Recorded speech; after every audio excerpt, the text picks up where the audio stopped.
Hi everyone, welcome to the party. Today we're putting the pedal to the metal with a seasoned industry veteran, someone who's been in the driver's seat for years, navigated tricky terrains, and steered some truly groundbreaking projects. Get ready to hear about the smooth rides, the occasional bumps in the road, and the high octane moments of their career as we uncover what continues to drive their success. I'm Christine Lee, Application Engineer at Inductive Automation, and today I have the pleasure of speaking with Derek Saunders, Manager of Application Engineering here at Inductive Automation. Hailing from Cape Cod, he's made his way to the other coast to Folsom, California, stopping at Vegas for about 7 lucky years in between. And before Inductive, Derek was a technical writer for trade textbooks, which led him to develop interest in the world of automation. Outside of work, Derek is a car enthusiast, loves games, and is an avid traveler. Hi, Derek. Welcome to the party. Hey, Christine. Hey, everybody. Thanks for having me. Even though I get to talk to you a lot for project purposes, I never really sat down and talked to you about your background and how you got into the industry. So how did you get into this industry of industrial automation? Like you mentioned, I was writing some trade textbooks. I was writing one for building information systems and one for mechatronics. And so the building information systems book had me more interested in the software side of things, and then the mechatronics in the automation. And I actually brought one of the books to show real quick. So this is the mechatronics book that I wrote. And so it was all about FANUC robots and maintenance and things like that on it. And these robots in particular were for welding. And we actually had a robot on site that we used to write the manuals from. And yeah, that kind of really got me interested in automation. And I just happened to have a family friend that let me know about inductive automation, and I ended up applying. And yeah, that's kind of how I got into it. Can I ask you how you got into the trade textbook writing? That was just kind of circumstance. It wasn't a job that I really sought out particularly. It was just kind of a job that I ended up falling into. It's very interesting to talk to people about how they got into the careers that they got into, because oftentimes it's they don't plan on it. Right. They just stumble into it. So that's really interesting. So when you got into the automation world, what were your initial impressions, and was it at all what you expected? I'd say yes and no. Just, you kind of have this idea of what things will be. I think it really has a lot to do with the customers and companies that you end up working with, right? Because at IA, it's such a broad spectrum of, pretty much any industry that you can think of. But, in terms of what we do at Inductive Automation and, sort of the broader look at automation and what we do with our software, I'd say a lot of it was kind of what I was expecting, to be honest. My biggest surprise getting into industrial automation, I knew that, so I was told that I would be on the field with my safety boots and stuff. And I encountered, I think the last project I was on before I came over to inductive automation, I was on a job site with a female only porta potty. It was pink. And I loved it. I loved it so much, but I didn't know they had a pink porta potty, so that was a surprise for me. What was your experience with design services? Can you give me a little history about like inductive automation and that arm and what it is now? We've always, at least from when I've been here, we've never wanted to compete with our integrators, right? But there were occasions where, a customer would need something done and there wasn't availability elsewhere, or they wanted to bring somebody in that had, internal experience with inductive automation to help out with the project. And so that division was really there to help customers build projects, get projects across the finish line. And it was a really great experience for me because I should say my favorite thing about working at IA is the experience that we get with all of the different industries. So we're not just working in food and beverage. We're not just working in automotive. We're not just working in oil and gas. There's a ton of different industries that we get to learn about and interact with.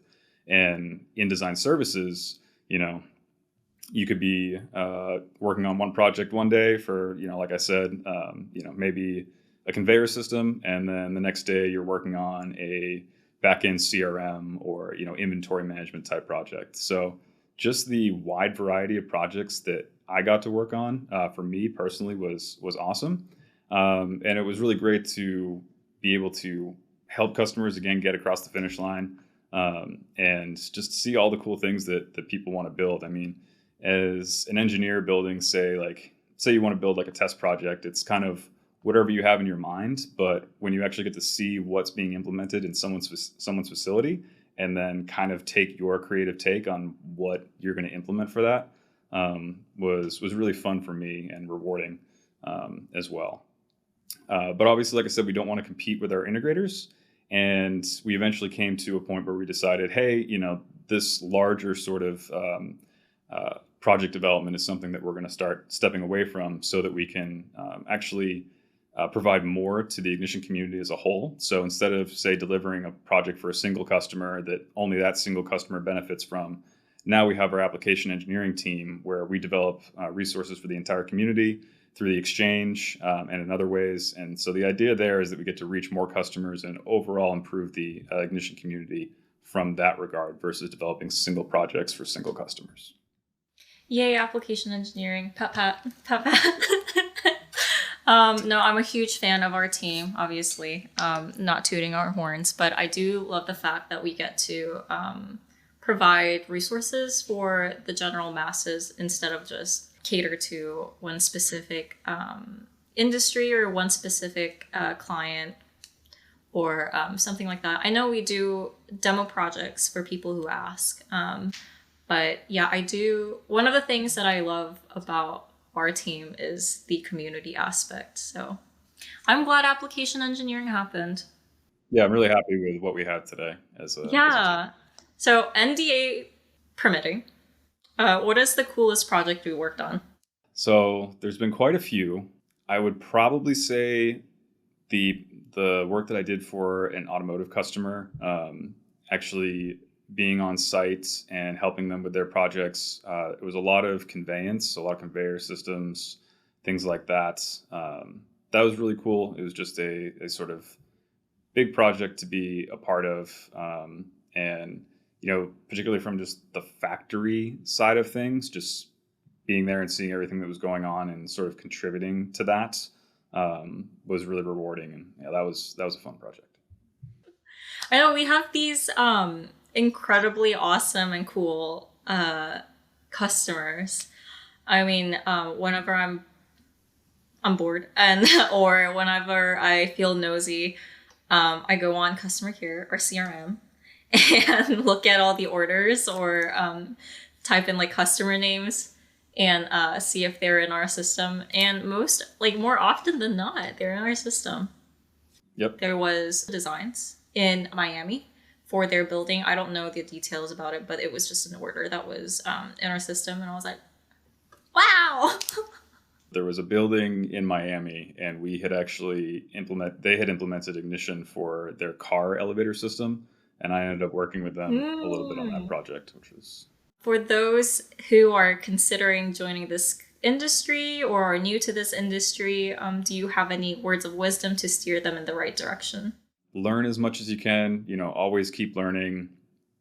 Try to learn from, the people that are around you that have been here for a bit.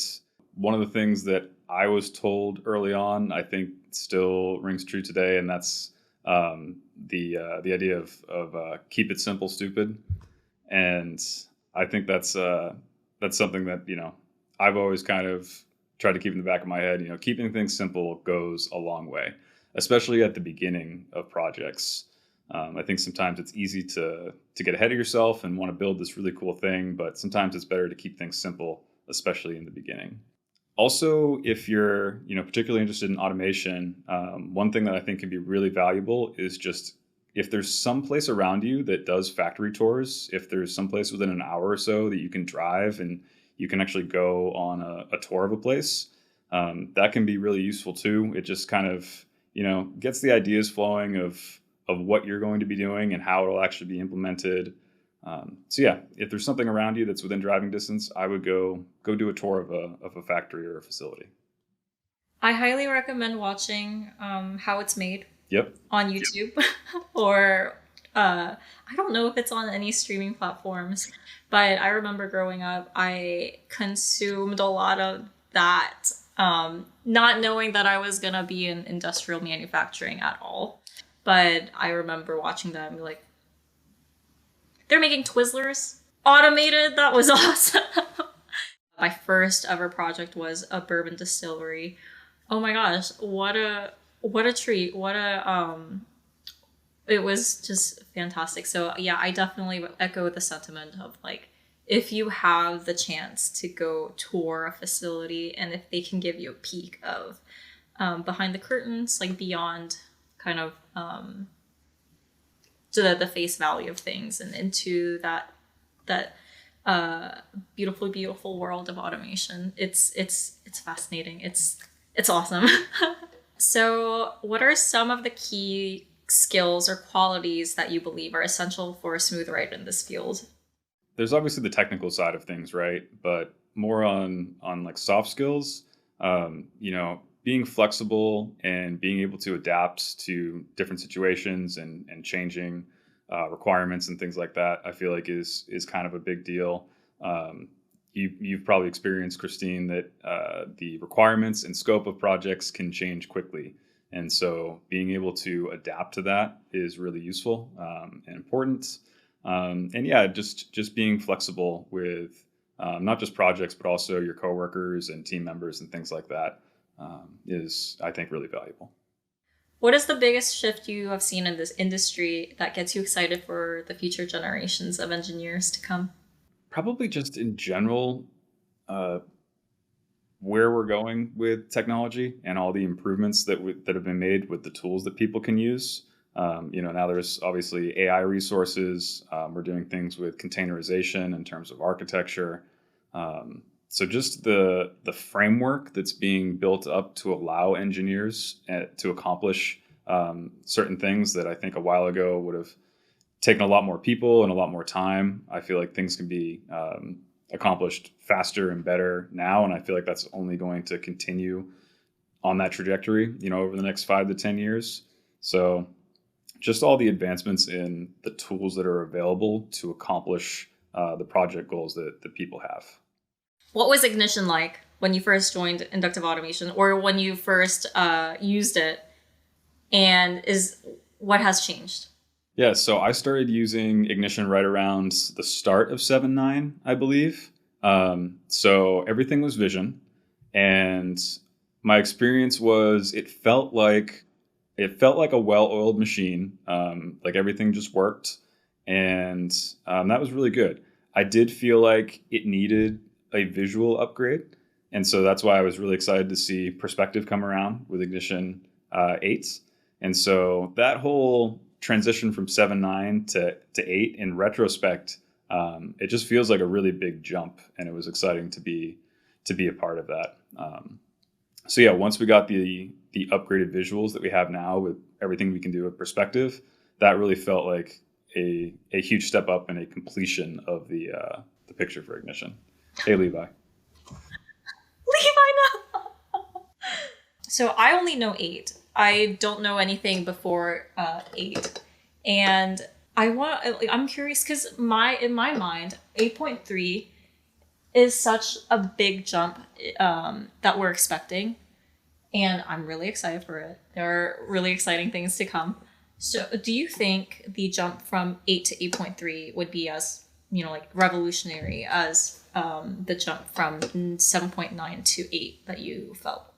I think it has the potential to be over time. I think just the introduction of the new module with Perspective, it's just such a big thing that I don't know that it's going to be as big of a jump. But I think the potential of what will be added to 8.3 or could be added to 8.3 over the lifespan of the version has the potential to be, I think, just as big, if not bigger. Everything that we're doing with the new file system is pretty huge. Being able to do version control, the things that we're doing with event streams, offline mode. I think all of those have the potential to be big all by themselves, but also expand as the 8.3 life cycle goes on. So yeah, I guess time will tell, but it was a pretty big jump from 7.9 to 8.0 with the addition of the perspective module and everything that was in there.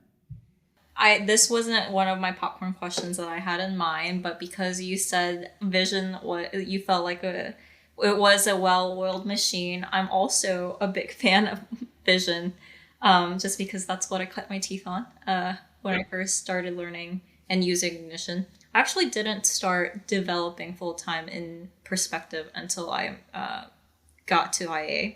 So, huge fan of Vision. I will protect Vision's honor any day. So, my first question for you for popcorn last section is Vision or perspective? I'll have to go perspective. Even though I just said I would defend Vision's honor any day, I do have to agree because perspective has a lot of capabilities, just even outside of Ignition. I know internally I'm sure a lot of our customers have also dealt with programming and utilizing like CSS, for example, to unlock a lot more styles, a lot more things. Thank you. A lot more things beyond what's exposed in the designer. So I think that's extremely powerful in perspective, even though I'm a big Vision fan. Perspective exists and is what it is because of Vision, right? Like I view it almost as an extension of Vision, even though it's two completely different modules. Like there's still a lot of the framework from Vision that's in perspective. So I think, Vision had to walk so perspective could run kind of thing. But some of the things that you can do in perspective, even just like transforms and some of the things like that we didn't have in Vision, makes me have to go with perspective. But I think perspective is as great as it is because of Vision. Okay. Next question. What was your first car? My first car was a Chevy Silverado pickup. Why? Sorry. It just came out. Why? I didn't choose it. It was given to me, or it was the first car that Gotcha. It was a family car that then got passed down to me. I feel like a lot of people have their first car is their like hand-me-downs, because a lot of people I feel like start driving when they're teenagers. I didn't start driving until I was 23. Oh wow! So I still have my first car. I still have my 2019 Toyota CHR. And I always love asking people, what was your first car? If they're car people, what was your first car? Because they either say like something that I just don't like, a really old car that, or something just like something completely random. But what is your dream car? Oof. That's tough because there's so many. Okay, well, what's your dream car in terms of utility, like a daily? Man, that's tough. So, oh no. I have a Tesla Model Y now, and I feel like it actually is very good for utility, just because there's so much space that it has for the small footprint, and it's easy to get in and out of parking spaces and things like that. So I feel like it is a pretty good utility vehicle. If we're going other things, some of the more recent cars that I do really like are the new Lotus Emira.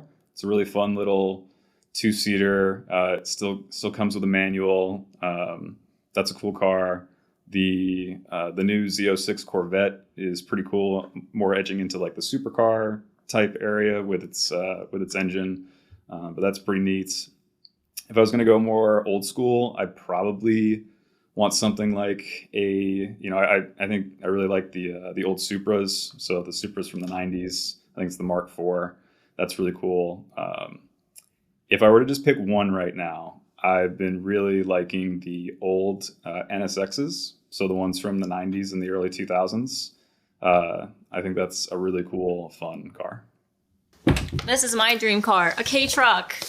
I've seen some of those. I think a K-Truck is perfect. It's not like a big honking truck that I would feel like too overwhelmed parking or driving. But it's not too small. It's cute. It's compact. It's a workhorse.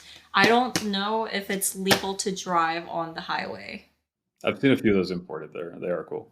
What games have you been into lately?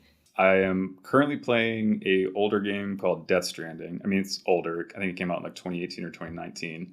But if you've heard of any of the like Metal Gear games, the main developer for that, Kojima, he made Death Stranding, and so I'm playing that right now.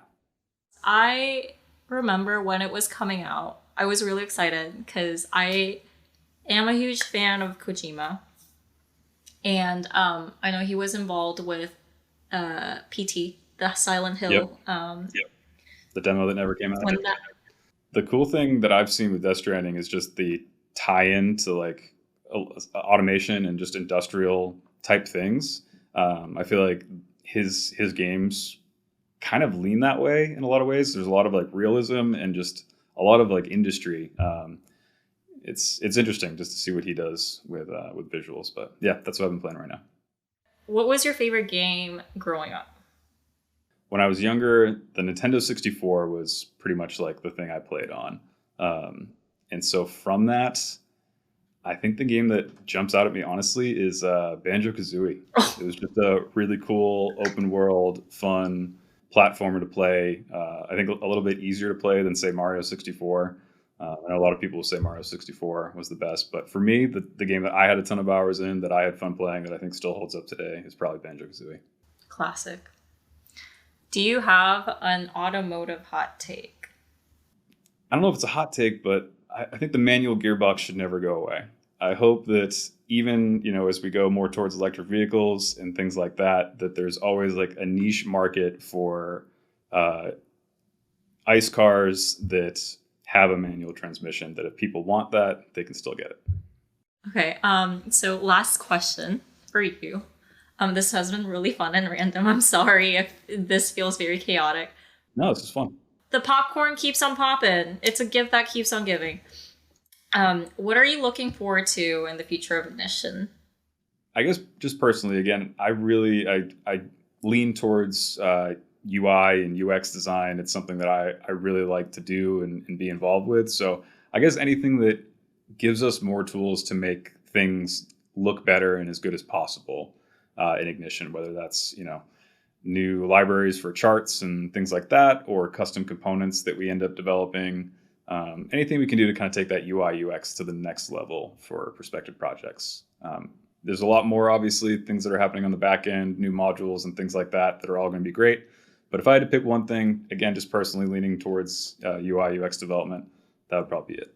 Thank you, Derek, so much for sharing your incredible insights and experiences with us today. It's been truly illuminating journey. And I'm glad that I personally got to know you better, alongside with everyone who's listening in the public. To our listeners, remember to like, comment, subscribe. I also welcome any interior decorating tips for my office wall. And also, make sure you're getting enough protein in your diet. And until our next drive together, keep on keeping on.